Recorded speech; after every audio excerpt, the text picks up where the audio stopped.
এবার বছরের প্রথম দিন বই হাতে পাবার আনন্দ থেকে বঞ্চিত হতে যাচ্ছে শিক্ষার্থীরা। দরপত্র দেরিতে হয়, পাণ্ডুলিপি পরিমার্জন সহ নানা কারণে এবার বই ছাপাতেও বেশ সময় নিচ্ছে জাতীয় পাঠ্যপুস্তক বোর্ড। প্রাথমিকের সকল বই ছাপানো হলেও ষষ্ঠ, সপ্তম এবং অষ্টমের বই আগামী সপ্তাহের মধ্যে ছাপাখানায় পাঠানো হবে। নবম দশম শ্রেণীর বই পাঠাতে ডিসেম্বরের 25 তারিখ পর্যন্ত সময় লাগবে বলে জানিয়েছেন এনসিটিবি চেয়ারম্যান। আশা করা যায় যে পঞ্চম শ্রেণী পর্যন্ত যে বই তা কিন্তু শিক্ষার্থীরা ডিসেম্বর মাসের মধ্যেই পেয়ে যাবে।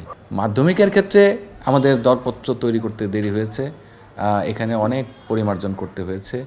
তো সব মিলিয়ে মাধ্যমিকের বইয়ের প্রক্রিয়াটা একটু স্লো হয়েছে। তবে বাংলা, ইংরেজি এবং গণিত বই জানুয়ারির শুরুতেই পেয়ে যাবে মাধ্যমিকের শিক্ষার্থীরা। উৎসবের নামে অপচয় রোধ করতেই বই উৎসব না করার সিদ্ধান্ত নেওয়া হয়েছে বলেও জানান তিনি। অগ্রাধিকার ভিত্তিতে অন্তত 3টি বই, বাংলা, ইংরেজি, গণিত, এগুলো আগে আমরা ছেপে শেষ করে ফেলব 25 তারিখের মধ্যে, ষষ্ঠ থেকে দশম শ্রেণীর জন্য।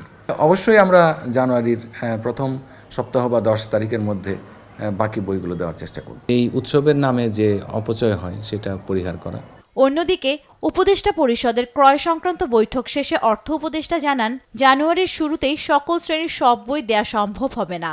পাঠ্য বই যেন দ্রুত, আমরা বলছি জানুয়ারির মধ্যে শুরু করি, চেষ্টা করবে।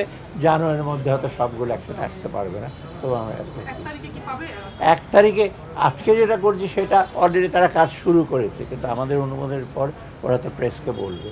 এবার পঞ্চম থেকে দশম শ্রেণীর বাংলা ও ইংরেজি বইয়ে জুলাই অভ্যুত্থান সম্পর্কিত 8টি কন্টেন্ট রাখা হচ্ছে বলেও জানান সংশ্লিষ্টরা।